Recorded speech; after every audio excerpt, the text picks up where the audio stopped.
Welcome back to another episode of ROC Boys football. The fellas are heading to the Big 12 where the games have been absolutely madness. And we have one of the more interesting games on the slate on Saturday as Oklahoma State goes on the road to play the Kansas State Wildcats. Obviously, Kansas State has some quarterback concerns with Adrian Martinez and his health. Walker Howard looked very, very good coming in for Adrian Martinez. And again, this is an Oklahoma State team that it hasn't been pretty. You look at their numbers. Spencer Sanders completing less than 60% of his balls. The defense, not dominant like it was under Jim Knowles.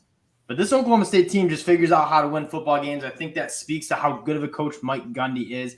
This game is going to be really, really fun to get into. Before we do, though, I just want to say thank you guys for the support you guys have shown the channel. We love making these videos. Over 2,000 subscribers. That is thanks to you guys. The support you guys have shown is absolutely insane. So again, if you like the content, consider subscribing. Let us know in the comments how you think this game plays out, because quite frankly, it's got my brain in a pretzel. I don't even know what way I want to go in this. Dill, we're going to talk it out. I'm going to figure it out in the next 10 minutes. Let's get into it. Dill, what are your early takes on this game here? I'm kind of with you. I think Vegas has it right. I think this is a very, very evenly matched game. And I think probably the best win Oklahoma State now has is beating Texas. And I think if you watch that game, that could have easily gone Texas' way if Quinn Ewers had played more up to what he should. You're the standard you kind of have for him. Yeah, and this Oklahoma State team it's not pretty, but they always seem to have a play outside of that game against TCU where they lost in double overtime. They always seem to have a play that just makes it happen. Like in Baylor, they had a special teams play. In Texas, they had a few explosive plays that just are game-winning plays, and there's something to be said about teams. Kind of like what Michigan State did last year where, yeah, it's not pretty, but when it's the fourth quarter and you need someone to make a play, it's either Spencer Sanders or someone else stepping up and making a play for the Cowboys, and that's why they're sitting as a top 10 team in the country, top 15 in the country, and a 6-1 record, looking at a potential spot in the Big 12 championship game.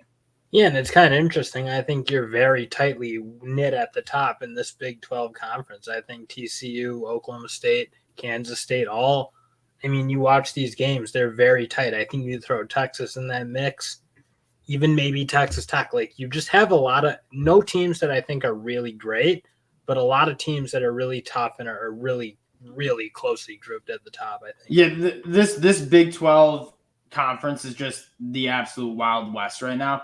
Now, getting into the matchup, Kansas State, I think, will have some success running the football against Oklahoma State. You take a look at what Texas was able to do to move the ball. Quinn Ewers hit some explosive plays through the air, but he was, 19 of 49. Like, extremely inefficient, extremely inconsistent what they were able to do. And I feel like they win this game if they just lean on Bijan Robinson more, lean on Roschon Johnson more. Bijan Robinson averaged 6 yards a carry. Roschon Johnson averaging almost 15 yards a carry.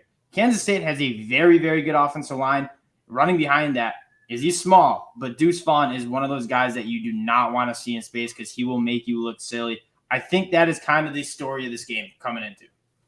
Yeah, that's kind of what I'm thinking. If Texas just committed to that run game a little harder, I think that could have been a very different game. And Kansas State's going to commit to it. They've not committed to throwing the ball often at any point. And it is what it is. They're running the ball really effectively, so I don't want to see them deviate too much from it. But when they do have weapons who are moving the stick. So, Michael Knowles, when they need a play to be made on the edge, he's giving them a play. So I think that is a helpful weapon they have going for them, is that, yes, they haven't had to rely on throwing it too much, but with Moore and Knowles, they kind of are capable of doing it, I think.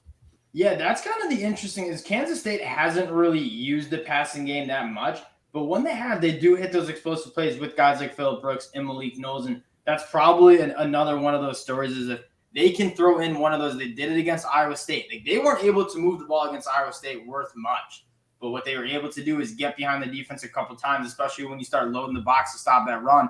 Whether it's Walker Howard, whether it's Adrian Martinez, if they can hit one or two of those explosive plays, that's what they've been good at. That's how they've been kind of scoring. They're going to need to avoid negative plays because that is something Oklahoma State is doing. And I get their defense doesn't look like the numbers aren't going to look as good as they did last year, but they are getting negative plays. They have 18 sacks on the year. It seemed like against Texas they had a couple opportune plays to take Texas out of their rhythm and make them throw it, which obviously was very effective because when Texas just was running and pounding it on them, they really didn't have a great answer for it. So I think if Kansas State can avoid giving them the chance to capitalize on taking a 5-yard loss or some of these plays that Oklahoma State is creating, I think that'll go a long way in helping them win this game. Now, on the flip side, this Kansas State defense has been extremely impressive, allowing less than 20 yards per game. You take a look at what they've done. I mean, they're very stingy against the run, only allowing 3.8 yards per game or per carry, to opposing running backs. I really like some of the personnel they have. I mean, obviously, Felix Onudike Uzama. I practiced that beforehand. Right. He's been a freak. Austin Moore at the linebacker spot's been very good. Daniel Green's been very good. They have a very, very good back end. How do you think Oklahoma State's moving the ball against this Kansas State defense? I don't totally get how Oklahoma State's been moving the ball on anybody. You're right. You look at Spencer Sanders' numbers, don't look great. They're not really running the ball wildly effectively. They couldn't really against Texas. But I don't know. They're making plays. Spencer Sanders has done a pretty good job making plays on 3rd and long. Yes. Whether that's through with his legs, whether that's through the air. So they're coming up with the plays when they need to. And I think as much as you're down on Sanders, I think he's playing really pretty good for the most part, especially not with a loaded group of weapons. Now, I think he's got some decent players. I think John Paul Richardson can play. And else, but I don't know. I just think Sanders is doing something right now to win them football games. Yeah, that's kind of hard to explain it. In what it's been, and what I think it's been is Spencer Sanders has been taking care of the football. They're only turning the ball over once per game. That number was much higher the last 2 years. Spencer Sanders was leading this offense in Stillwater. That's something we've been banging the table for Spencer Sanders. He's a guy that can move the chains. He can hit those explosive plays. Yeah, he's not the most efficient guy. He's never has been. He probably never will be. And again, you noted he doesn't have the best pass catching weapons in the Big 12 either. He's moving the chains, and he's taking care of the football. And I think that's a large deal of why this Oklahoma State team, although it's not pretty, if you win the turnover battle, which they do most of the time, and they play good special teams, it's a good recipe to win football games. Yeah, and that's kind of what they're doing. So that's kind of why I think, although the numbers maybe look a little closer to Kansas State and some of those things you might be in maybe the star power, especially on offense, but they do. There just is an X factor what Oklahoma State's doing, and I can't explain it. I don't know if it's Mike Gundy. He's a guy who's just found ways to win for a long time with not the most rich talent base. I mean, he's not the killing in recruiting ever, but he's always at the top of the Big 12 and playing really competitive, and they're kind of doing the same thing this year. All right, now let's get to it. Kansas State, a 1.5 favorite at home, pretty much a pick 'em here. Where are you leaning with this matchup? I mean, my gut's telling me Oklahoma State just because I feel like you've been down on them, so it's pushing me to the Oklahoma State side. But I don't know. I think it is pretty much a coin toss, and that's probably how I'd bet it. I don't know how to explain it.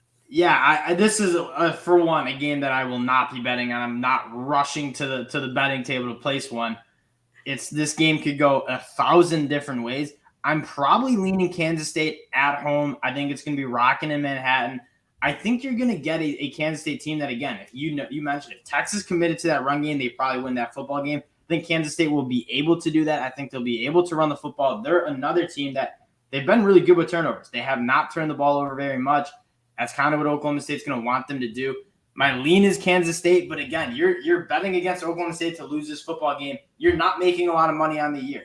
Again, I think Oklahoma State's just a balanced team. You look at everywhere, they got 4 wide receivers who can all really play. They got their running game has been for sure disappointing, but their offensive line does an okay job keeping Sanders clean, and when they don't, he can get out. And again, on their defense, it's very committee-based. Again, they have 18 sacks on the year, and all sorts of guys are doing it. It's not like they have a Felix Uzoma who's leading the pack, and he's obviously the driver of that defense.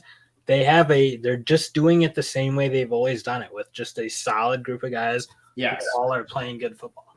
Yeah, Colin Oliver, Brock Martin, Tyler Lacey, Trace Ford. I mean, that's what we said is they're all productive, but obviously none are going to be first round picks, but they're all playing at a high enough level in college to be really disruptive. Yeah, this game is going to be one of the more fun games to watch. It'll definitely be on the monitor. Very excited to watch this one, 3:30 Eastern kickoff. Again, We appreciate you guys checking us out. All the support you guys have shown has been awesome. If you do like the content, again, consider subscribing to the channel. We appreciate you guys, and we'll talk to y'all later. Peace.